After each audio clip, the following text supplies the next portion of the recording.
नमस्कार दोस्तों, टीम आयाम के यूट्यूब क्लासेस पे आपका हार्दिक स्वागत है। मूल अधिकारों की लेक्चर सीरीज़ में आज हम शुरू करते हैं स्वतंत्रता के मूल अधिकार। आगे बढ़ रहे हैं, हम मूल अधिकार पढ़ना शुरू किया था हमने, और इस क्लास में हम अभी स्वतंत्रता के मूल अधिकार पढ़ना शुरू करेंगे। क्लियर? तो ये कौन सा वर्ग है? ये 19 से लेकर के 22 तक का वर्ग है। स्वतंत्रता के मूल अधिकारों में आप कहाँ तक चलेंगे? आर्टिकल 19 से लेकर के 22 तक चलेंगे। देखो, 14 से 18 हमने क्या पढ़ा? समानता के, क्षमता के, समानता के मूल अधिकार हमने देखे। ठीक है, 14 से 18, 14 टू 18, और अब आर्टिकल 19 टू 22 तक हमें 22 तक हमें देखना है, जिनका नाम है स्वतंत्रता के मूल अधिकार। क्लियर? चलिए आगे बढ़ते हैं।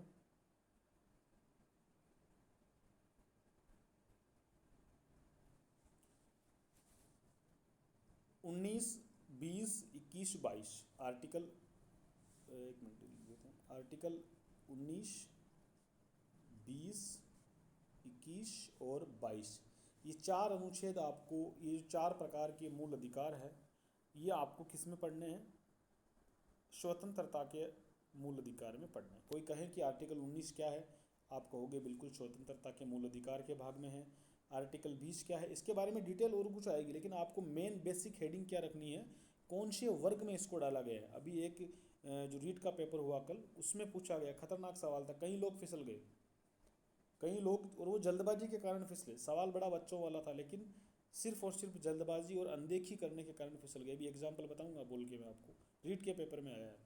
ठीक है, 21 राइट टू लाइफ है, लेकिन किस वर्ग में है ध्यान रखना, स्वतंत्रता के मूल अधिकार के वर्ग में है। 22 ये भी स्वतंत्रता के मूल अधिकार वाले वर्ग में है, थोड़ा ध्यान रखिएगा। ठीक है, तो सबसे पहले शुरू करते हैं आर्टिकल 19 वाला। क्लियर? 6 अधिकारों की सुरक्षा, इसका हेडिंग आप क्या लगाओगे? 6 अधिकारों की सुरक्षा। 6 अधिकारों की सुरक्षा कौन कौन से हैं उनको आपको याद रखना है। 6 अधिकारों की सुरक्षा, ये इसका हेडिंग है, आर्टिकल 19 का हेडिंग है। ठीक है, तो उससे आप क्या करोगे? 19 ऐसे कर सकते हो, ऐसे करके, लेकिन हमको आरजेएस की तैयारी नहीं करनी, हम कोई जुडिशरी की तैयारी नहीं करें कि हमें एक एक आर्टिकल यहाँ रटना पड़ेगा। हमें सिर्फ और सिर्फ क्या करना है, हमें क्या करना है, इधर इनको 1 नंबर, 2 नंबर, 3 नंबर ऐसा लगा के याद करो। ठीक है, तो इसमें 1 नंबर कौन सा है? 6 अधिकार बोले ना मैंने, तो 6 नाम याद कर लो। वाक एवं अभिव्यक्ति, वाक एवं,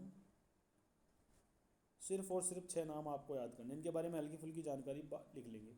वाक एवं अभिव्यक्ति का मूल अधिकार। वाक का मतलब होता है बोलना, अभिव्यक्ति का मतलब है अपने विचार प्रकट करना, एक ही बात है। अपने विचारों को प्रकट करने का, अपने विचारों को प्रकट करने का मूल अधिकार। इसमें लिखाने की आवश्यकता नहीं, हमको ज़्यादा फालतू की बातें नहीं लिखनी है। वाक का मतलब होता है बोलना। ठीक है, इसका मतलब है बोलने की आज़ादी। क्या है? बोलने की आज़ादी।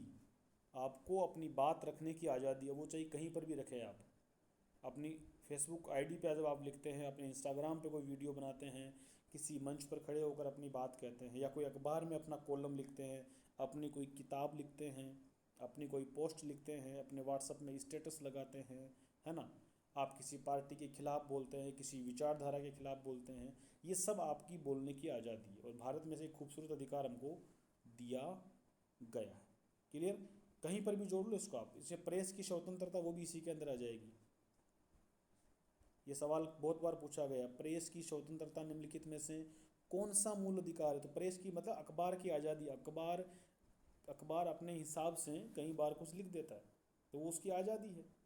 वो किसी पार्टी का कई बार समर्थक बन जाता है, किसी विचारधारा का समर्थक बन जाता है। जैसे कई अखबार आप देख रहे हो, आज हमारा जो मीडिया है ना, ये पूरा बिका हुआ व्यवहार कर रहा है, लेकिन इसके पास क्या है? प्रेस की स्वतंत्रता। तो ये ऐसा कर सकता है, ये इसको आज़ादी है। तो यही खूबसूरती है हमारे संविधान की, कि हमने सबको बोलने का अधिकार दिया। इवन जो विरोधी विचारधारा होती है किसी सत्ता पार्टी की, उससे भी बोलने का अधिकार है। तो ये हमारा वाक एवं अभिव्यक्ति का मूल अधिकार है। लेकिन ध्यान रखना, सभी अधिकारों पर सरकार युक्त प्रतिबंध लगा लगा सकते हैं, लेकिन ऐसा भी ना बोले कि किसी के बीच लड़ाई हो जाए।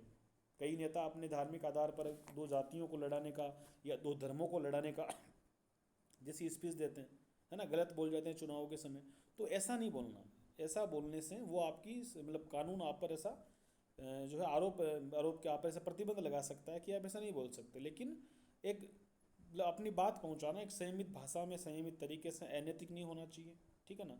वो दो समुदायों के बीच, दो वर्गों के बीच या दो जातियों के बीच किसी प्रकार का कोई विद्वेष उत्पन्न करना वाला या झगड़ा कराने जैसी बात, मतलब तरीके से बोलना, मीठी बात बोलना, अच्छी बात बोलना, इसकी हमें आज़ादी। क्लियर बात। चलिए, तो पहली हो गई वाक एवं अभिव्यक्ति की स्वतंत्रता, या कह सकते हो कि वाक एवं अभिव्यक्ति का अधिकार या स्वतंत्रता, ठीक है। दूसरी कौन सी है? आपको 6 कॉलम लिखने हैं, 1 1 2 3 4 करके 6 लिखने हैं, ठीक है। सम्मेलन का अधिकार, सम्मेलन की स्वतंत्रता या अधिकार। अब सम्मेलन का मतलब विवाह सम्मेलन नहीं है, सम्मेलन का मतलब है सामूहिक उपस्थिति, सामूहिक उपस्थिति, मीटिंग करना, समारोह करना। भाई वो आप किसी पार्टी से जुड़े हो, आप किसी विचारधारा से जुड़े हो, आप किसी दल से जुड़े हो, है ना, तो आप उसके जब आपका वो बड़ा अधिकारी बाहर से आता है तो आप उसको लेकर के मीटिंग कर सकते हो, मतलब अपनी आप समारोह कर सकते हो। होते हैं ना छोटे मोटे दल, कई बार आज इसकी मीटिंग है, आज इसका ये हो रहा है, तो ये अपने को एक जगह इकट्ठा होकर के हम क्या कर सकते हैं, मीटिंग कर सकते हैं, सम्मेलन कर सकते हैं। आप 20 लोग अगर आप एक विचारधारा से हो तो आप पब्लिक पार्क में मिलो, अपनी बात रखो, दूसरे लोगों को सुनाओ, तो वहाँ खड़े होकर आप मीटिंग कर रहे हो, भाषण दे रहे हो, आप किसी मंच पे खड़े होकर अपनी पार्टी अपने दल के विचारों को बढ़ा रहे हो, तो आप क्या कर रहे हो, आपके दो अधिकार काम में ले रहे हो। कौन सा? एक तो आपका वाक और अभिव्यक्ति का अधिकार है, दूसरा कौन सा काम में ले रहे हो, आपका सम्मेलन का अधिकार। दोनों अधिकार आपको कौन दे रहा है? आर्टिकल 19 दे रहा है। समझ में आई बात? चलो और आगे बढ़ते हैं। चौथा अधिकार, तीसरा अधिकार इसमें देखें, तीसरा अधिकार देखें तो हम क्या बताएंगे, संघ बनाने की का अधिकार, संघ बनाने का अधिकार। संघ का मतलब होता है संगठन। यहाँ संघ वो आप जो रामदेवरा जाते हैं या कहीं और जाते हैं मिलकर, वो नहीं। यहाँ संघ का मतलब कौन सा है? संगठन, संगठन, समिति बनाते हैं ना कई लोग, सेनाएं बनाते हैं आजकल, ठीक है, या कोई दल बनाते हैं, कोई संगठन बनाते हैं, कोई भी हो सकता है, आप अपना एनजीओ बनाते हैं, वो वाली चीज़ें। संगठन, समिति, है ना, पार्टी, ये सब बनाने का अधिकार है। आपने एक 5 6 दोस्त मिले या फिर आपके पास 200 लोग हो गए, आपने कोई संगठन बना दिया, अखिल भारतीय फलाना संघ, अखिल भारतीय ये सर, है ना, तो ये आप कोई भी आप संगठन बना सकते हो, आपको बनाने का अधिकार है। इसमें सहकारी समिति भी जोड़ दिया गया है, सहकारी समिति बनाने का अधिकार, सहकारी समिति बनाने का अधिकार, ये भी आप इस संघ बनाने के अधिकार के तहत कर सकते हो। तीसरा कौन सा याद रखना है आपको? संघ बनाने का मूल अधिकार। दूसरा कौन सा था? सम्मेलन का अधिकार। वाक और अभिव्यक्ति का पहला था। तो ये अधिकार आपको याद रखने बड़े आसान है, सिर्फ एक शब्द याद रखो, सम्मेलन काफ़ी है। संघ याद रखो, हमें संघ बनाने का अधिकार है, अपना दल बनाने का, अपना समिति बनाने का अधिकार है, अच्छे से याद हो जाएगा, ठीक है। नंबर 4 पर आगे चलूँ तो मैं कहूँ तो हम कहेंगे हम संचरण का अधिकार। संचरण, संचरण का मतलब होता है घूमने का अधिकार। एक एक शब्द में देखो, शॉर्ट में लिखा रहा हूँ, किताबी ज्ञान आपको कई बार लंबी लंबी लाइनें लिखाएगा, समझ नहीं पाओगे। मैं देसी भाषा में साथ साथ एक्सप्लेन भी कर रहा हूँ आसान शब्दों में, जिससे आप समझ सको। कठिन शब्द तो एक बार समझ लिया ना, उसके बाद वो कठिन शब्द तो हमको वैसे भी याद हो जाएंगे, लेकिन कठिन शब्दों को पहले लिख लिया और बात समझ में नहीं आई, ऐसे बीच में आएंगे भी ऐसी जगह जहाँ आपको कुछ समझ नहीं आएगा। जैसे वो 14A था, मतलब इसका समानता के अधिकार, वहाँ मैं आपको लिखा के छोड़ देता, ठीक है ना, ये कैसे सकारात्मक हुआ, कैसे नकारात्मक हुआ, वहाँ आपको समझ नहीं आता। तो ऐसे सिर्फ फॉर्मेलिटी के लिखने से मतलब नहीं है, आसान शब्द लिख लो, समझ लो, और फिर वो कंसेप्ट जब क्लियर हो जाए तो कठिन शब्द अगर आ भी जाए तो ज़रा परेशानी हमको नहीं होती। संचरण का मतलब होता है घूमने का अधिकार, घूमने फिरने का अधिकार। कैसे साहब? आप यूपी गए, आगरा में आपने ताजमहल देख के आया, ये आपका घूमने फिरने का अधिकार है। आप दिल्ली भी जा सकते हो, आप साउथ इंडिया भी जा सकते हो, कहीं पर भी भारत में आप घूम सकते हो। संचरण का मतलब होता है घूमना फिरना, तो ये आपको अधिकार दिया गया है, राजस्थान सरकार ये नहीं कह सकती कि आप कभी यूपी नहीं जाओगे। हाँ, जब तक आपने कोई अपराध नहीं किया है ना, आपकी गलती नहीं होनी चाहिए। सरकार प्रतिबंध लगा सकती है आपके घूमने फिरने पर अगर आपने कोई बड़ा अपराध कर दिया। सुनते हो ना कई बार बॉलीवुड हीरो वगैरह, सलमान खान के मामले में कोर्ट कहता है कि भाई आप जो है आपको ज़मानत दे देंगे लेकिन आप अमेरिका नहीं जाओगे, देश छोड़ के नहीं जा सकते। कोई बड़ा अपराध करता है, कोई मर्डर का आरोपी है, उसको जमानत दे देते हैं कई बार। फिर उसमें शर्तें लगाते हैं कि भाई आप इस इतने समय तक अपना ये जो अपना शहर है या फिर अपना स्टेट है या फिर आप अपना देश नहीं छोड़ोगे। वो अलग चीज़ है। लेकिन सामान्य प्राणी के साथ एक नॉर्मल आदमी जो आम आदमी है उसे उस पर घूमने फिरने का कोई रोक प्रतिबंध सरकार नहीं लगाएगी। ये संचरण का उसे मूल अधिकार मिला हुआ है अनुच्छेद 19 के तहत स्वतंत्रता वाले भाग से। अच्छे से याद हो जाएगा। चलिए फिर हम देखें तो इसी का भाई एक और अधिकार मिला हुआ है, निवास का अधिकार। देखो घूमने और निवास में अंतर है। आप आगरा ताजमहल देखने गए, ये आपका घूमने का अधिकार है, ठीक है। निवास का स्थान है कि आप आगरा में सेटल हो गए, आपने वहाँ आप अपना रोजगार कर रहे थे, वहाँ आप जॉब लगे और वहीं मकान बनाया और रहने लगे, तो आप रह सकते हो, आपका निवास करने का मूल अधिकार है, ठीक है, रहने का अधिकार। आप हिंदुस्तान के किसी भी शहर में रुक सकते हो 1 साल 2 साल, ठीक है। हाँ, कुछ जगह ऐसी है जहाँ पर आप परमानेंट घर नहीं बना सकते, जैसे नॉर्थ ईस्ट के राज्य हैं, कुछ वहाँ अनुसूचित क्षेत्र है, वो एक कुछ अलग अलग अपवाद है। लेकिन मोटे तौर पर हम कहें तो हम भारत में किसी भी शहर में आप जा कर के अपना निवास अपना मकान बना सकते हो। कुछ आदिवासी इलाकों में रोक रोक टोक है, नागालैंड में आप अपना घर नहीं ले सकते, अरुणाचल प्रदेश के ऐसे कई इलाके हैं जहाँ आप मकान नहीं बना सकते दूसरे स्टेट के लोग, ठीक है। तो वो कुछ कुछ अपवाद स्वरूप है। पहले आपके जम्मू कश्मीर में भी था, अब धारा 370 हटने के बाद वो अब नहीं रहा, लेकिन पहले नियम तो था। तो ऐसा कुछ नियम लगा सकती है, लेकिन मोटे तौर पर कहें तो भारत में कहीं पर भी आप मकान बनाकर घर बनाकर रह सकते हो। तो ये निवास करने का आपका अधिकार है, इसे कोई रोक नहीं सकता। क्लियर बात समझ में आ रही है? शॉर्ट में करा रहे हैं, अच्छे से आप यही याद कर लोगे, काफ़ी यहीं से सवाल बनेगा। इन सब पर अपवाद है, देखो सबका अपवाद है। आपके घूमने के अधिकार पर रोक लग सकती है आपने गलती की हो तो, आपके निवास करने के अधिकार पर रोक लग सकती है आपने गलती की हो तो, है ना। चलो अगला 7 नंबर 6 नंबर देख लेते हैं, 6 ही हैं। तो 6 नंबर कौन सा आएगा फिर, कौन सा बचा? आपका बिजनेस करने का अधिकार, व्यापार और वृत्ति का अधिकार। व्यापार और वृत्ति का अधिकार, व्यापार वृत्ति का मतलब कारोबार धंधा करने का अधिकार, बिजनेस करने का अधिकार। तो इसमें नॉर्मल सा बात है, व्यापार कारोबार करने का अधिकार, व्यापार या कारोबार करने का अधिकार। अब सिंपल सी बात है, इसमें क्या समझना, ये खुद समझा रहा है कि मुझे व्यापार करने का अधिकार है। आप कोई भी व्यापार कर सकते हो, आप पर कोई रोक टोक नहीं है, कोई प्रतिबंध नहीं। हाँ, वो व्यापार अनैतिक नहीं होना चाहिए, समाज में उससे अनैतिकता नहीं फैलनी चाहिए। आपके व्यापार के कारण आपके व्यापार के कारण समाज को बड़ा नुकसान नहीं होना चाहिए, है ना। आप जुए का व्यापार खोल खोल के बैठ गए, आईपीएल पे सट्टा लगा रहे हो, तो ये गलत है, ये इलीगल है, तो ये नहीं कर सकते आप, ठीक है। अब बिहार में शराब बंद है, ठीक है, तो आप शराब नहीं बेच सकते, फिर आप तो कहोगे मेरा तो बिजनेस है, लेकिन नहीं, वो सरकार का उस पर कोई कानून नहीं होना चाहिए। जो लीगल है वो व्यापार आप कोई भी व्यापार कर सकते हो। आपका मन किया मूंगफली बेचने का, मूंगफली का ठेला लगाने का विचार है तो आप कर सकते हो। आपका विचार अगर आपका आपका प्लान है कि पकौड़े तलूँगा मैं, मोदी जी कहते हैं वैसे, तो आप रोज़गार कर सकते हो, कोई मना ही नहीं है। तो किसी भी प्रकार का रोज़गार, बात मेरी समझ रहे हो आप, करने का अधिकार क्या है? व्यापार और वृत्ति का अधिकार। ये आपके 19 के अंदर 6 है, पहले 7 हुआ करते थे, लेकिन एक जब संपत्ति का मूल अधिकार हटाया तो वो भी इधर से हट गया। संपत्ति का मूल अधिकार 2 जगह अपनी जगह बनाया हुआ था, एक तो 31 में था और एक 19 के अंदर भी है। क्लियर? तो 19 से वो भी उसको भी हटा दिया। तो संपत्ति का मूल अधिकार पता है कि हमने 44वें संविधान संशोधन से हटा दिया, लेकिन अब वर्तमान में कितने बचे हैं? 19 में 6 मूल अधिकार बचे हैं। 6 के 6 किस भाग में, ध्यान रखना, किस भाग में? स्वतंत्रता के मूल अधिकार में। क्लियर? मेन आर्टिकल कौन सा है? 19।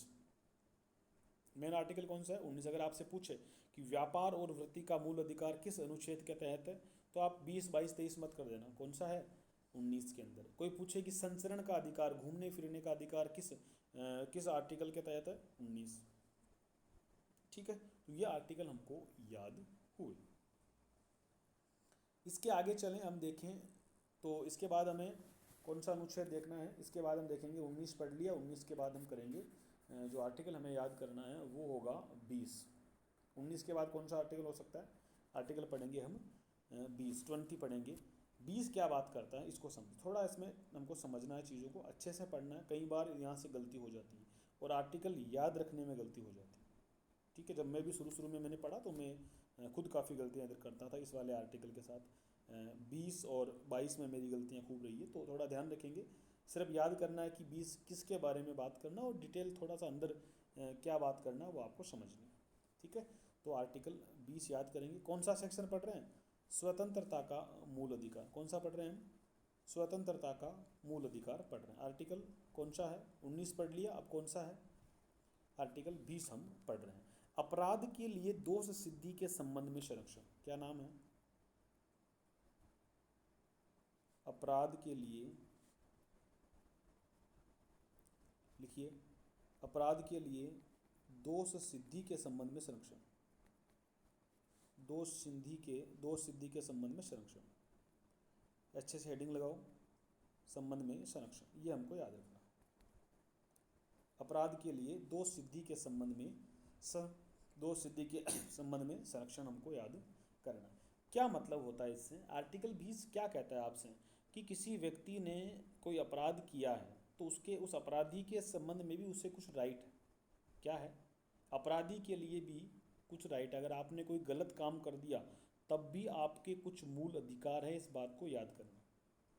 क्लियर भाई? हाँ ठीक है, किससे गलती हुई है, उसने कोई कानून तोड़ा है, उसे सजा हुई है, दोषी व्यक्ति है। ठीक है, और वो कोई भी हो, चाहे नागरिक हो चाहे विदेशी हो। देखो इसमें आएगा, मैं अभी उसको लिखा नहीं रहा। पूरे अनुच्छेद जो पढ़ रहे हैं ना आप, ये कुछ तो दिए गए हैं, मतलब सारे के सारे नागरिकों के लिए तो है ही, सारे मूल अधिकार नागरिकों के लिए, लेकिन कुछ मूल अधिकार ऐसे हैं जो विदेशी व्यक्तियों के लिए, मतलब दोनों के लिए ही हैं, नागरिक के लिए भी है और विदेशी व्यक्ति के लिए भी है। तो वो मैं एक डिटेल बाद में एक सेक्शन बना के, सारणी बना के लिख लेंगे, लेकिन अभी के लिए आप याद रखो कि नागरिकों के लिए तो ज़रूर ये वाले सारे के सारे मूल अधिकार है जो बने हुए हैं। तो अपराध के लिए दोष सिद्धि के संबंध में संरक्षण, इसका मतलब क्या है? ये अपराधी व्यक्ति के लिए होता है। ठीक है, किसी भी अपराधी को आप मनमाने ढंग से अतिरिक्त दंड नहीं दे सकते, अपराधी के लिए है ये। अपराधी या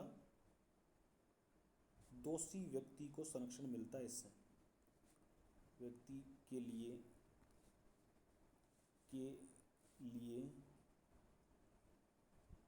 ये वाले जो पॉइंट है ना, ये अगर किसी से गलती हो गई, किसी ने कोई गलती कर दी, उसने किसी को मार दिया, पीट दिया, है ना, तो उसके लिए भी कुछ कानून बने हैं। वो भी हमारे देश का नागरिक है तो उसे भी सुरक्षा मिलनी चाहिए, उसकी भी एक स्वतंत्रता है, उसका भी एक मूल अधिकार बना हुआ है।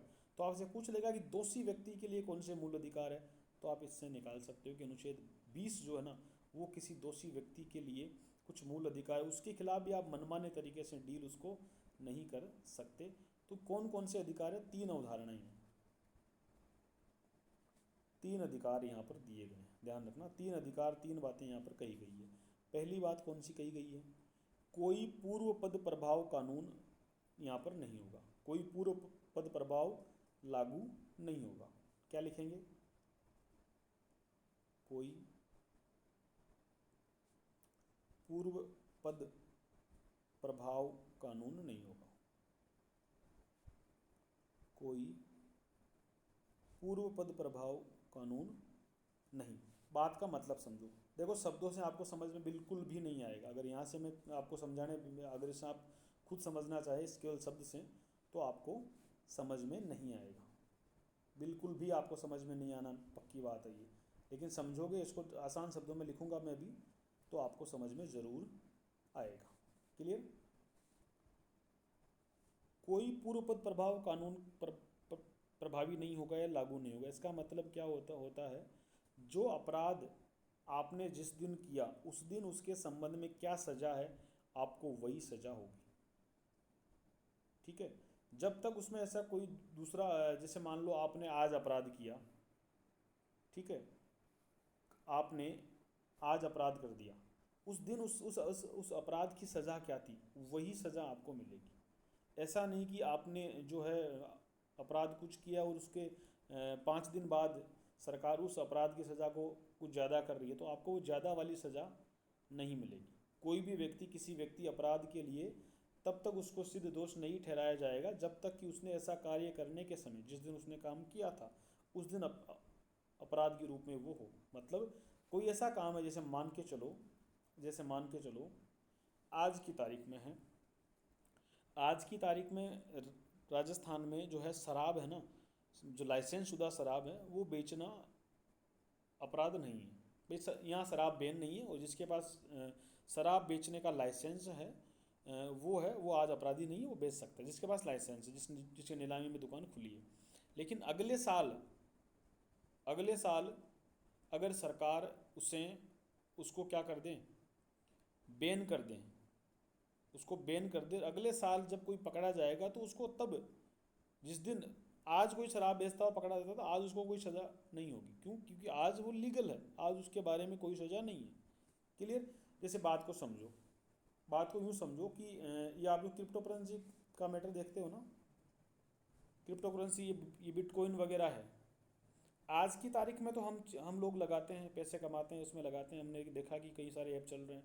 तो क्रिप्टो करेंसी आज तो बैन वैसे मतलब अलाउ वैसा नहीं है, कुछ ऑफिशियली इसके बारे में कोई लीगल चीज़ नहीं है। लोग लगा रहे हैं, है ना, पैसे लगा रहे हैं, कमा रहे हैं, फ़ोन पे पेटीएम पैसे डाल रहे हैं, खर्च कर रहे हैं, उनको पैसों में कन्वर्ट कर रहे हैं। अगर अगर कोई पुलिस वाला आकर पकड़े किसी को क्रिप्टो करेंसी में पैसा लगाता हुआ, और उसके 3 दिन बाद सरकार, जैसे आज मान लो ए व्यक्ति है कोई, इसको आज इसके पास क्रिप्टो करेंसी है इसके फ़ोन में, ठीक है, और इसको गिरफ्तार कर लिया कि जो क्रिप्टो करेंसी हम तो इसको इलीगल करेंगे, तो इसे क्यों रख रहा है। आज गिरफ्तार कर लिया, लेकिन आज कोई कानून नहीं है आज की तारीख में इसके खिलाफ। अब 2 दिन बाद में सरकार कानून ले आती है और कहती है कि जिसके भी फ़ोन में क्रिप्टो करेंसी का ऐप मिला उसे हम 2 साल की सज़ा दे देंगे। लेकिन इस व्यक्ति का कोई कुछ नहीं बिगड़ेगा, क्योंकि ये जिस दिन पकड़ा गया, जिस दिन हमने इसको पकड़ा, उस दिन ये क्या था, उस दिन इसने कोई अपराध नहीं किया था। अब हाँ, इस दिन लागू होने के बाद जब कोई अपराध करेगा तब उसको सज़ा होगी। तो जिस दिन पकड़ा जाता है, जिस दिन गिरफ्तारी होती है, उस दिन उससे कोई सज़ा नहीं होगी, अगर उस दिन वो अपराध की श्रेणी में उसके द्वारा किया गया काम नहीं है। तो पूर्व पद जो है वो कानून लागू नहीं होगा। ठीक है।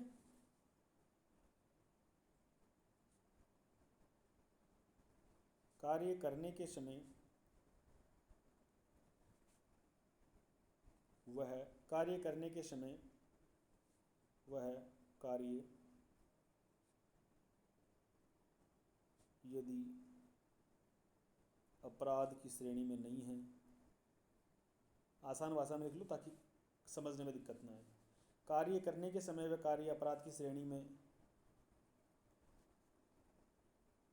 नहीं है,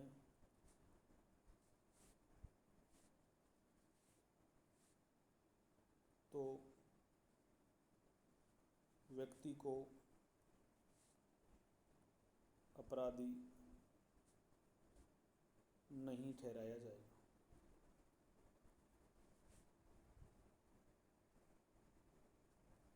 ये मामला सज़ा के मामले में भी हो सकता है।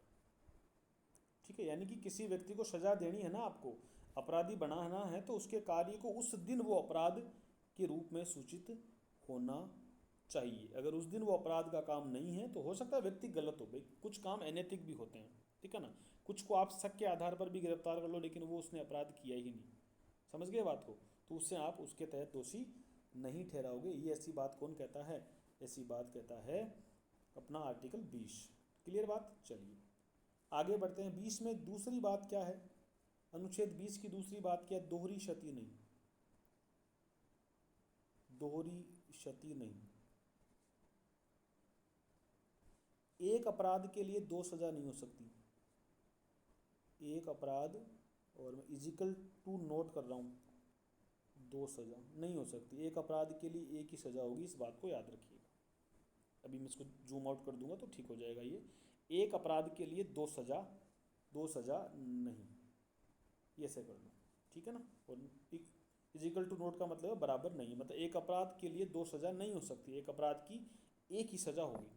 ऐसा नहीं होगी आपने अपराध एक किया है आपको दो बार कोर्ट ने सज़ा दे दी क्योंकि मामला दो बार खुल गया, ऐसा नहीं हो सकता। लेकिन एक चीज़ ध्यान रखिएगा, ये जो चीज़ है ना दोहरी क्षति वाली और ये जो ये पूर्वपद प्रभाव कानून, ये सब अपराधों के लिए, क्राइम के लिए है, सिविल वाले मामलों के लिए नहीं है।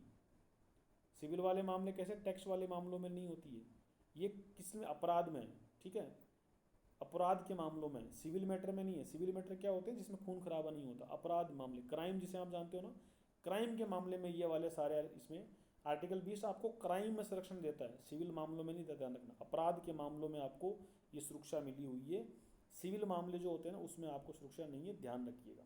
यहाँ से सवाल आने के चांसेस बहुत कम है, बिल्कुल। क्यों कम है? क्योंकि ये चीज़ जो है ना ये लीगल पर्सपेक्टिव से एक वकील इसको ढंग से समझ सकता है। एक आम आदमी के लिए ये वाला आर्टिकल समझना बहुत बहुत बहुत क्या है, मतलब बहुत मुश्किल चीज़ कह सकता हूँ मैं इसके ना, इसको और 22वें को थोड़ा मुश्किल काम है। लेकिन कोशिश करिए, क्या पता कोई पेपर बनाने वाला वहाँ एडवोकेट बैठा हो, उसने LL भी कर रखी हो, तो हो सकता है आपके साथ गड़बड़ हो जाए, थोड़ा याद रखिएगा। दोहरी क्षति नहीं होगी। और तीसरी चीज़ हम कह सकते हैं कि स्व अभिशंसन नहीं, स्व अभिशंसन नहीं। अभिशंसन का मतलब होता है गवाही। क्या होता है? गवाही। अभिशंसन का मतलब क्या होता है? गवाही। खुद के खिलाफ खुद की गवाही नहीं हो सकती।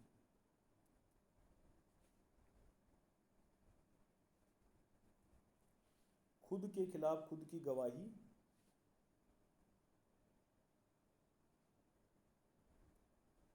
नहीं।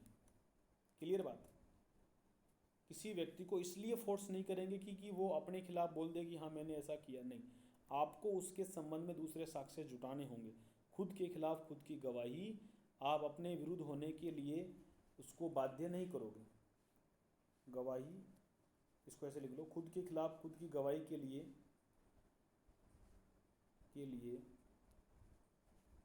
बाध्य नहीं किया जाएगा।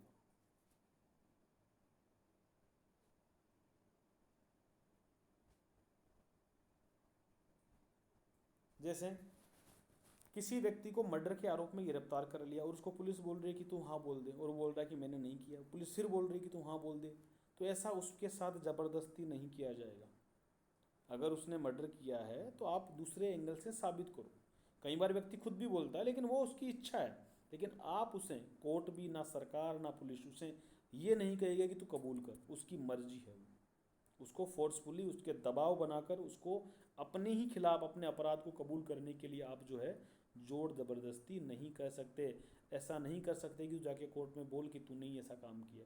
अगले ने अगर किया भी है ना, तब भी आप उसको, अगर उसने किया भी है तब भी आप उसको फोर्स नहीं कर सकते, उसको दबा नहीं सकते, इस बात को याद रखिएगा। ये जो स्व अभिशंसन है ना, खुद के खिलाफ गवाही, इसमें तीन चीज़ें अपवाद रूप से आएगी। अपवाद का मतलब है आपको अलग से याद करनी है ना। ये स्व अभिशंसन खुद के खिलाफ गवाही के मामले में उसका आप अगर उसके फिंगरप्रिंट लेना चाहो ना तो ले सकते हो, ठीक है।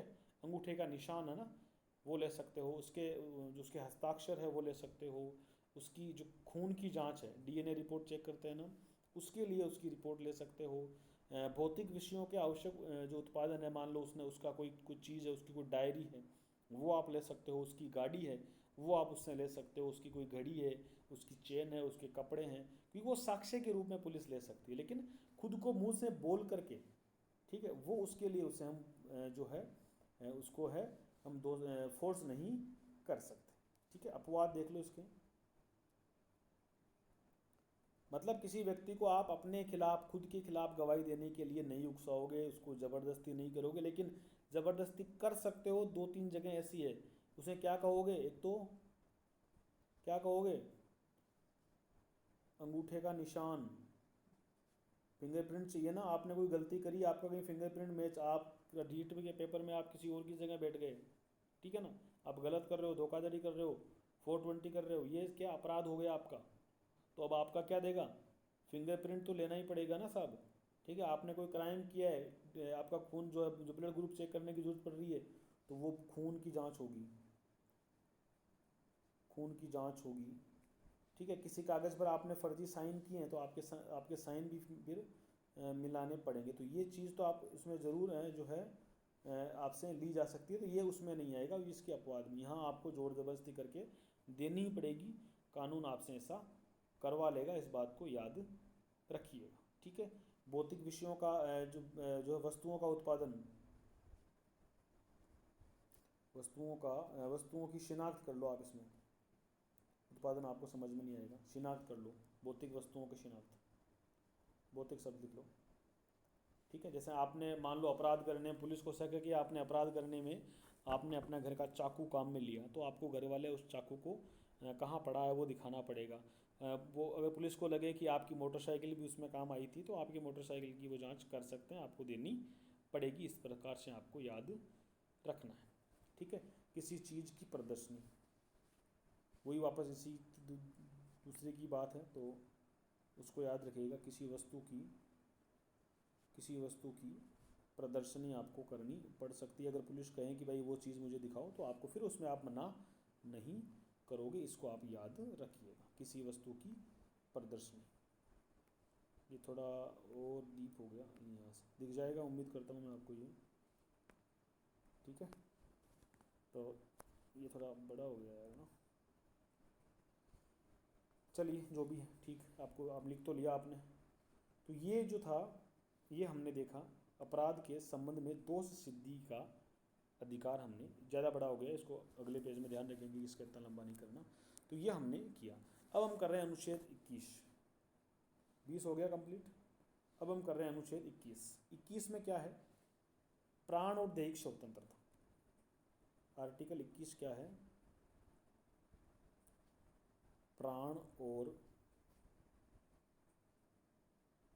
दैहिक स्वतंत्रता।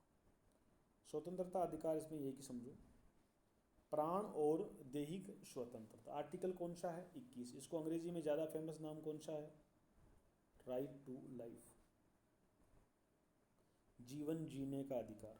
हिंदी में क्या कहोगे? जीवन जीने का अधिकार। इस पूरे शब्द में आपको कंप्लीट समझ लेना, सारे के सारे मूल अधिकार इसमें आप एक आर्टिकल में कवर कर सकते हो। जीवन जीने का अधिकार मतलब ऐसा जीवन जो एक सम्मानजनक स्थिति का हो, वो जीवन जीने का अधिकार आपका किस में आएगा?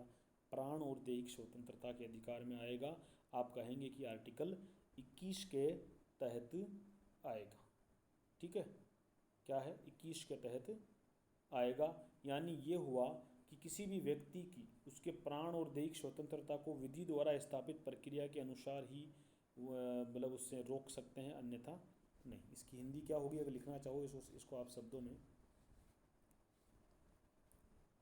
किसी भी व्यक्ति को लिखो, किसी भी व्यक्ति को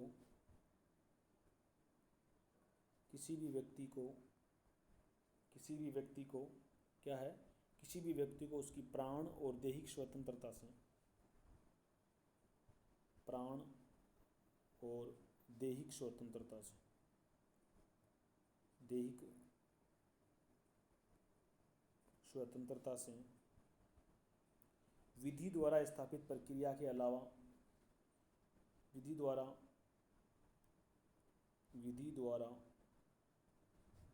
स्थापित प्रक्रिया के अतिरिक्त, प्रक्रिया से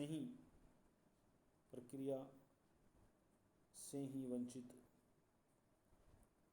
किया जा सकता है, किया जा सकता है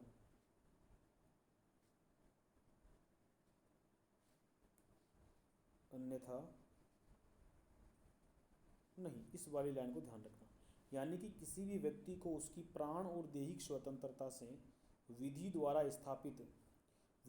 स्थापित प्रक्रिया से ही, कानून की जो व्यवस्था है उसी के तहत ही उसे उसे वंचित किया जा सकता है, अन्यथा नहीं। प्राण का मतलब क्या है? जीवन जीने का, मतलब आपका जो सांस लेने का। आपको मार नहीं सकती सरकार, आपको फांसी नहीं दे सकती। किस में?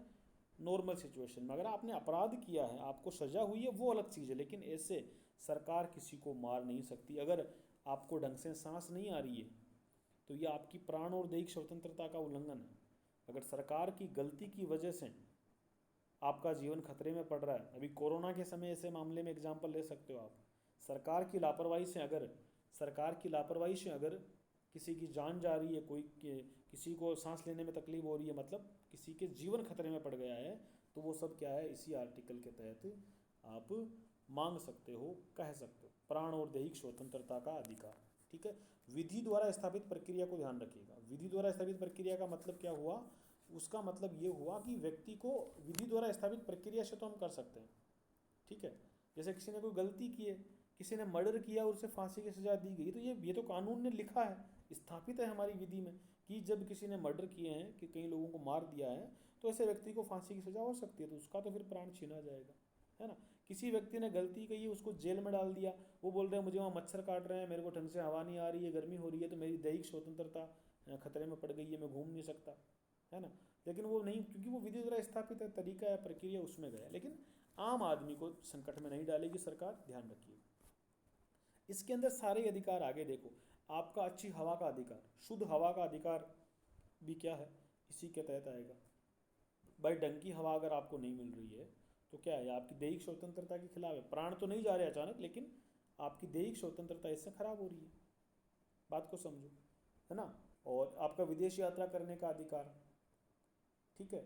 आपका हथकड़ी लगाने की, हथकड़ी देखो, अभी आपको गिरफ्तार करके ले जाए और हथकड़ी बांध के ले जाए, तो ये समाज में आपके मोहल्ले के आसपास देखने वाले को लगेगा कि इस आदमी ने बहुत बड़ी गलती कर दी, और हो सकता है आपको पूछताछ के लिए ले जाए, या हो सकता है आपने जो जिस क्राइम में आपको गिरफ्तार किया जा रहा है, आपने वो क्राइम किया ही नहीं, आपको पुलिस शक के आधार पर ले जा रही हो, तो ऐसा हथकड़ी लगाने का ही बैन हो गया। अब हथकड़ी लगा के नहीं ले जाते आजकल, सिर्फ फिल्मों में देखते हो हथकड़ी लगा हुआ।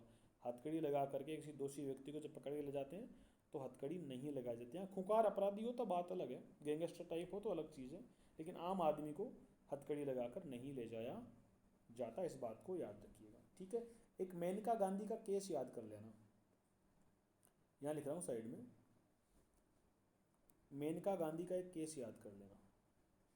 मेनका गांधी जो केस हुआ, उस केस में 1978 का केस था, जहाँ तक मुझे याद आ रहा है।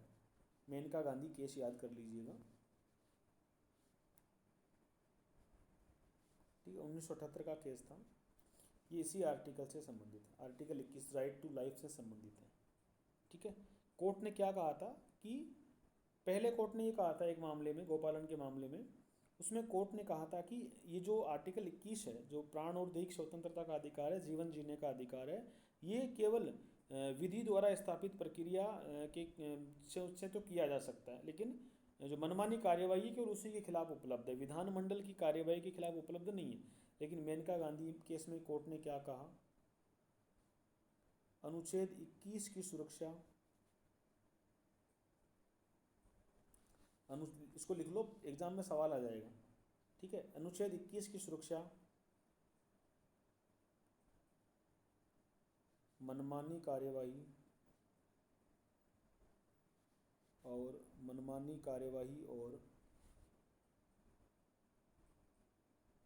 विधानमंडलीय प्रक्रिया के खिलाफ भी उपलब्ध है, और विधानमंडलीय प्रक्रिया के खिलाफ भी उपलब्ध है, आप ऐसा कह सकते हो। ठीक है। विरुद्ध या खिलाफ उपलब्ध है।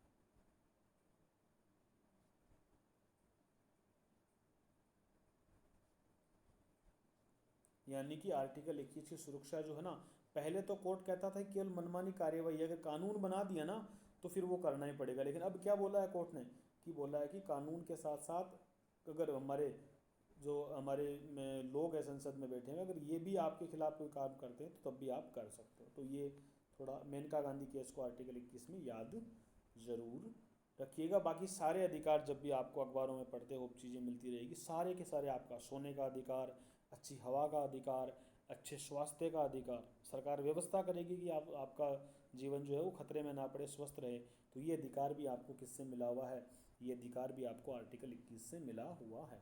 ठीक है। चलिए अगले अधिकार की ओर चलते हैं, 22 में। ठीक है। नज़रबंदी एवं गिरफ्तारी से संरक्षण, क्या याद रखेंगे, नज़रबंदी एवं गिरफ्तारी से संरक्षण, ये अधिकार भी आपको क्या है, गिरफ्तारी के समय आपको अधिकार मिलते हैं। ठीक है। आसान शब्दों में से कहूँ तो मैं, आप कह सकते हो गिरफ्तारी के समय संरक्षण, मैं इसको सिंप्लीफाई करके बता रहा हूँ, अगर एज इट इज़ जो लैंग्वेज है ना वहाँ बताऊँ तो समस्या हो जाएगी। गिरफ्तारी के समय आपके पास के समय अधिकार क्या है आपके, वो याद रखो। मान लो आपको पुलिस गिरफ्तार करके ले गई, तो उस समय आपके क्या क्या अधिकार है। उस समय अगर कभी काम पड़ जाए ना इस तरह का, ध्यान रखिएगा। आपकी गलती हो चाहे नहीं हो कोई फ़र्क नहीं पड़ता। गिरफ्तारी आपकी अगर हो रही है, आपको पुलिस जीप में बैठा के ले जा रही है, उस समय आपके पास कुछ राइट होते हैं, उसे कोई भी नहीं छीन सकता। वो अधिकार आपके ही रहेंगे, वो अधिकार निश्चित रूप से आपके ही रहेंगे। उन अधिकारों को कोई भी नहीं छीन सकता। वो अधिकार कौन कौन से हैं याद रखिएगा, बहुत बहुत महत्वपूर्ण है, ठीक है। ये गिरफ्तार होने वाले व्यक्ति, चाहे उसने गलती की है कोई फ़र्क नहीं पड़ता, उसको अधिकार है कारण जानने का अधिकार, ठीक है। गिरफ्तारी का कारण जानने का अधिकार। पूछेंगे आप पुलिस वाले से, वो यूँ नहीं कहेंगे तुझे बैठ जा, सब आपको थप्पड़ मार के वो सीधा गाड़ी में नहीं बिठाएगा। बिठाते हैं ऐसे लोग, मान पूछते नहीं है, लेकिन आप अड़ सकते हो, अपना कारण जान सकते हो गिरफ्तार होने से पहले, गिरफ्तार होने के बाद। जिस समय वो गिरफ्तार करें ना, आप ज़रूर पूछेगा कि मुझे किस अपराध में, क्यों, किस लिए वहाँ ले जाया जा रहा है। तो कारण जानने का अधिकार बताना पड़ेगा। पुलिस वाला अगर नहीं बताता है ना तो उसकी खैर नहीं, वो उसको आगे संकट का सामना करना पड़ेगा।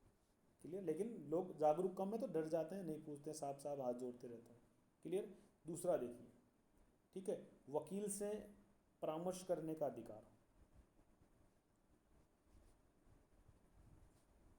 तो वकील से बात करने का अधिकार। आप पुलिस वाले से कहोगे कि मुझे मेरे वकील से बात कराओ, बाकायदा या तो वकील को थाने बुलाएगा, आपसे फ़ोन करवाएगा, आपके घर वालों से कहेगा कि वकील साहब को भेज दीजिए, वकील साहब आपसे को वहाँ पुलिस चौकी में आकर के, कारागृह में आके मिल करके जाएंगे। आपका मूल अधिकार है, कोई आपसे नहीं छीन सकता। चलिए आगे बढ़ते हैं, चौथा देखते हैं। तीसरा है ना, तीसरा देखते हैं कौन सा है। आपको 24 घंटे के भीतर जिला मजिस्ट्रेट के सम्मुख पेश करने का अधिकार। 24 घंटे के भीतर जज होता है ना कोर्ट में, मजिस्ट्रेट के सम्मुख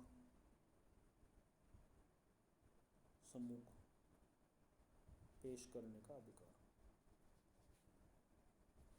जब भी आपको गिरफ्तार करे तो पुलिस वाले आपको गिरफ्तारी के 24 घंटे के भीतर आपको आपके स्थानीय जो भी जज होते हैं, जो छोटे जज होते हैं, लोकल कोर्ट के जज होते हैं, उनके सामने आपको निश्चित रूप से पेश करना पड़ेगा। ऐसा नहीं करते हैं तो आपके इस मूल अधिकार का उल्लंघन है। आप बिल्कुल हाई कोर्ट में जाकर अपनी बात रखिए, आपको छोड़ दिया जाएगा। और 24 घंटे से ज़्यादा हो गया तो आपको छोड़ना पड़ेगा पुलिस को।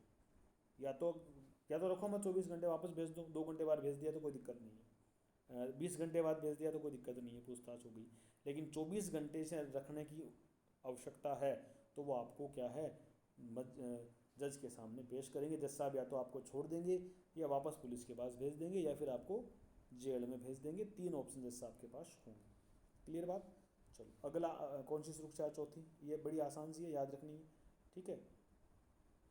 और अगर जज के सामने बिना, अगर जज के सामने नहीं ले जाए गए तो आपको 24 घंटे के भीतर छोड़ना पड़ेगा। दंडाधिकारी द्वारा बिना अतिरिक्त निरोध दिए 24 घंटे में रिहा करने का अधिकार। मतलब उसको अगर उसमें कोई अगर कोर्ट के सामने ले गए, अगर जज ने अगर मान लो उसके सामने गए, आपको ले गया 24 घंटे के भीतर भीतर, वो जज साहब को लगा कि इसको छोड़ दें, और जज साहब ने आगे उसकी जब कस्टडी नहीं दी तो छोड़ने का अधिकार है। जज ने यदि कस्टडी नहीं दी, यदि आगे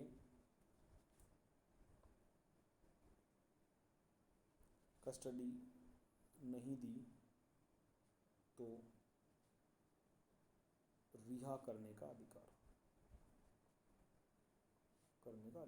क्या होता है जब आपको गिरफ्तार करके ले जाते हैं ना, तब क्या होता है, पुलिस वाले 24 घंटे के भीतर भीतर आपको कोर्ट में पेश करते हैं, जज के सामने पेश करते हैं। अगर दिवाली की छुट्टियां भी चल रही हो ना तो उसके ऑफिस में ले जाए, वहाँ उसके घर में ले जाके, जहाँ भी जज साहब क्वार्टर में रहते हैं, बंगले में रहते हैं, उसके सामने ले जाना पड़ता है। तो जज साहब के 3 ऑप्शन होते हैं उनके सामने। एक तो होता है कि इसको छोड़ दो, मतलब छोड़ देते हैं। दूसरा होता है कि इसे पुलिस वाले तो ये कहेंगे हमारे पास रहने दो, हम इससे और पूछताछ करेंगे, वो तो लाए पूछताछ के लिए, है ना। तो पुलिस तो ये कहती है कि इसको आप हमें वापस सौंप दो, अब यहाँ आपको दिखा रहे हैं भाई ये बंदा हम पकड़ के लेकर आए, इससे हमें काम है, इसने ये अपराध किया है, हमको ऐसा लग रहा है कि ये अपराधी है, तो वो पुलिस मांगती है पूछताछ। इसे बोलते हैं हम क्या बोलते हैं, रिमांड पर लेना बोलते हैं कि उसको रिमांड पर ले लिया। ठीक है, तो जज साहब के सामने 3 ऑप्शन होते हैं। पहला ऑप्शन वो पुलिस को वापस सौंप देते हैं कि भाई इसको ले जाओ, थाने में ले जाओ और पूछताछ करो, आपका जो मैटर है उसको निपटाओ। दूसरा ऑप्शन है कि जज साहब सोचते हैं कि कोई बात नहीं, आपने पूछताछ तो कर ली होगी, अब इसको हम जेल में भेज देते हैं, जिसको बोलते हैं जेसी, हमारे लोकल भाषा में जुडिशियल कस्टडी जेसी बोलते हैं। और तीसरा ऑप्शन क्या होता है कि बड़ा निर्दोष आदमी है, इसने तो गलती की नहीं होगी, और जो पूछताछ छोटे मोटे मैटर में आपने पूछताछ अगर करनी होती तो अब तक आपने कर ली होगी, इस आदमी को छोड़ दो, तो उसको घर पे भेज दिया जाता है। तो वो अगर जज साहब ने कस्टडी नहीं दी, ना तो जेल वाली दी और ना पुलिस वाली दी, ठीक है, जेसी और पीसी 2 नाम होते हैं, तो ना तो जेसी दी और ना पुलिस कस्टडी दी, तीसरा ऑप्शन क्या है, घर भेजने का। अगर दोनों ही नहीं तो आपको फिर घर भेजने का अधिकार है। तो ये 4 राइट आपके जब भी आप गिरफ्तार होते हो तो ज़रूर याद रखिएगा, काम में आएंगे। इसी का एक हिस्सा है, इसी वाले का एक हिस्सा है जिसमें हम कह सकते हैं कि निवारक कानून के तहत, जो निवारक कानून होता है, निवारक कानून थोड़ा भयंकर होता है, ठीक है, निवारक कानून थोड़ा सीरियस होता है। देखो ये जो मैंने लिखा है ना आपको, ये वाले, ये तो सामान्य कानून में है, नॉर्मल सिचुएशन में आम आदमी को पकड़ना, लेकिन निवारक कानून थोड़ा क्या होता है, मतलब सीरियस टाइप का होता है, सीरियस क्राइम कह सकते हो आप इसे। किसी आतंकवादी को पकड़ लिया, किसी विदेशी व्यक्ति को पकड़ लिया, आपने बहुत बड़ा अपराध कर दिया, देश की सुरक्षा व्यवस्था के साथ आपने खिलवाड़ कर दिया, तब आपको निवारक कानून में पकड़ेंगे। वहाँ फिर ये जज साहब वाले 24 घंटे वाले नियम, आपको कारण बताने की, ये नियम पर वहाँ बताने की आवश्यकता नहीं। जैसे जो अजमल कसाब को पकड़ा था मुंबई हमले के अंदर, अब उसको ये बताने की आवश्यकता नहीं कि तूने क्या किया है, वो क्या है, वो खतरनाक कानून उसने उल्लंघन किया, आतंकवाद का एग्जाम्पल आप लिख सकते हो, ठीक है। उसको वो ये नहीं कह सकता मुझे मेरे वकील से बात करनी है, अजमल कसाब ये नहीं कह सकता था कि मुझे मेरे वकील से बात करनी है। उसका क्राइम ही इतना भयंकर है कि उसके दो गनपट्टी में लगा के उसको इलाज किया जाए, बढ़िया उसकी जेल में सुताई की जाए। तो ये निवारक कानून में ये वाला काम नहीं आएगा। निवारक कानून में भी कुछ सुरक्षाएँ हैं, निवारक कानून में भी कुछ अधिकार मिले हुए हैं, जैसे उसको 3 महीने से ज़्यादा जेल में नहीं रखा जाएगा। अगर किसी विशेष व्यक्ति को किसी आतंकवाद के विरोध में या फिर किसी और बड़े जो क्राइम होते हैं, देश की सुरक्षा के साथ खिलवाड़ करने वाले क्राइम होते हैं, उनमें अगर गिरफ्तार किया जाए तो वहाँ पर भी उसे मैक्सिमम कितने महीने का कि आप रख सकते हो, मतलब बिना जज के सामने पेश किए 3 माह मैक्सिमम है, ठीक है। 3 महीने के बाद आपको बोर्ड बिठाना पड़ेगा, 3 महीने के बाद आपको सरकार को एक बोर्ड बिठाना पड़ेगा, और वो बोर्ड तय करेगा कि इस व्यक्ति को बोर्ड जेल में रखा जाए या नहीं रखा जाए। तो निवारक कानून भी इस तरह का होता है, कुछ विशेष ज़्यादा इसमें नहीं है।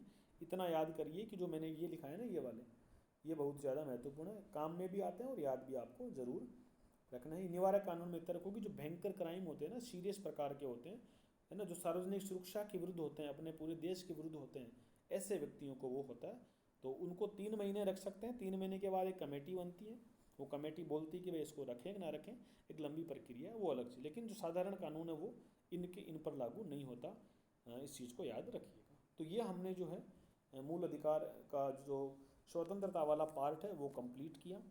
आगे वाले में हम शोषण के विरुद्ध अधिकार पढ़ेंगे, याद रखिएगा। जो रीट में सवाल आया था उस पर बात कर लेते हैं। जो 21A मैंने आपको पढ़ाया, जो आर्टिकल 21A, सॉरी मैंने 21 से पढ़ाया ही नहीं आपको, अभी ख़त्म करते हैं इसको। जो आपने राइट टू लाइफ पढ़ा था ना, 21 राइट टू लाइफ जो हमने पढ़ा, उस राइट टू लाइफ में थोड़ा याद रखो, उसमें एक 21A और जोड़ लो, मेरे से गलती हुई, मैं भूल गया जल्दबाजी में, 21A और जोड़ लो। अनुच्छेद कौन सा है, 21A, 21 के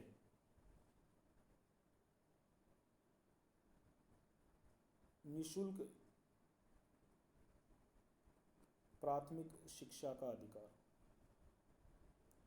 शिक्षा का मूल अधिकार। अच्छे से याद कर लेगा, कल रीट में पूछा है सवाल, और बहुत ही भयंकर तरीके से कई लोगों ने गलत किया, ठीक है। होशियार लोग, अच्छे लोगों ने सही किया, लेकिन जो जल्दबाजी दिखाई, जो लापरवाह लोग थे, उन्होंने ज़रूर गलत किया। 6 से 14 वर्ष के बच्चे, कितने साल के बच्चों को, 6 साल से 14 वर्ष के बच्चों को निशुल्क प्राथमिक शिक्षा का मूल अधिकार है, सरकार देगी। ये सारे के सारे कानून कौन देगा, सरकार देगी, ठीक है। और जिस भी कानून में आपको 21A ऐसे दिख जाए ना, ए लगे हुए, उसका मानना कि वो बाद में जोड़ा गया है। तो इसे कब जोड़ा, 86वें संविधान संशोधन से जोड़ा गया। 86वें संविधान संशोधन से इसको जोड़ा। ठीक है ना। समय कौन सा था, टाइम क्या था, 2002, ये 86 वाला संविधान है, 2002। तो सन 2002 में एक मूल अधिकार जोड़ा गया जिसका नाम है 21A। वो मूल अधिकार कौन सा है, प्राथमिक शिक्षा का निःशुल्क अधिकार। 6 से 14 वर्ष के बच्चों को सरकार फ्री में प्राथमिक शिक्षा देगी। अब किसी बच्चे के माता पिता पैसे वाले हैं तो कोई बात नहीं, प्राइवेट में पढ़ा दो, अपना पैसा दो। लेकिन कोई बच्चा अगर ये कहे कि मैं फ्री में पढ़ना चाहता हूँ तो सरकार उसको सरकारी स्कूल में पढ़ाएगी। ये सरकार की जिम्मेदारी है। कोई भी बच्चा बिना शिक्षा के नहीं रहना चाहिए। क्लियर।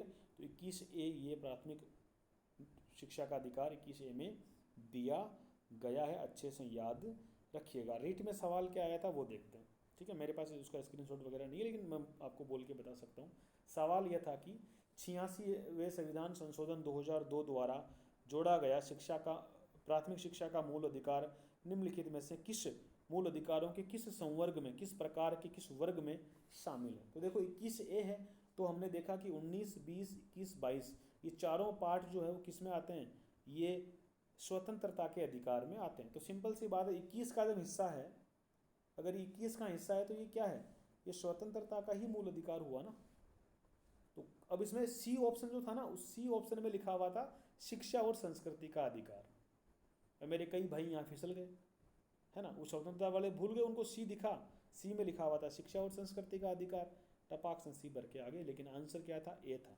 कौन सा, स्वतंत्रता का मूल अधिकार। ज़्यादा दिमाग लगाने की आवश्यकता नहीं, हमको पता है कि भाई ये कौन से वर्ग में, 19, 20, 21, 22, 21A तो 21 का ही भाग हो गया ना ये। तो 21 का पार्ट है 21, और 21 खुद क्या है, स्वतंत्रता का अधिकार है। तो 21A भी क्या होगा, ये स्वतंत्रता के अधिकार वाले वर्ग में से जगह। वैसे कि इसमें शिक्षा का नाम आया हो, लेकिन ये शिक्षा और संस्कृति वाले अधिकारों के वर्ग में नहीं है। वो शिक्षा और संस्कृति के अधिकारों वाले वर्ग में 29 और 30 आएंगे, ना कि 21A। अच्छे से याद करिएगा, इसका ऑप्शन ए आपका सही आंसर होगा। क्लियर। जब आएगा तो मैं इसको फोटो खींच के जब मूल अधिकार के सवाल करेंगे वहाँ भी इसको ज़रूर लगाएंगे। काफ़ी इंटरेस्टिंग सवाल ये मुझे लगा। तो ठीक है, मूल अधिकार हमने कंप्लीट किए ये वाले, स्वतंत्रता के मूल अधिकार 22 तक हमने कंप्लीट कर लिए। अगली वीडियो में हम शोषण के विरुद्ध अधिकारों को कंप्लीट करेंगे, फिर धार्मिक स्वतंत्रता के अधिकार वगैरह उन सबको निपटाएंगे। तब तक के लिए ऑल द बेस्ट, बहुत बहुत धन्यवाद। मेरी ओर से आपको शुभकामनाएं।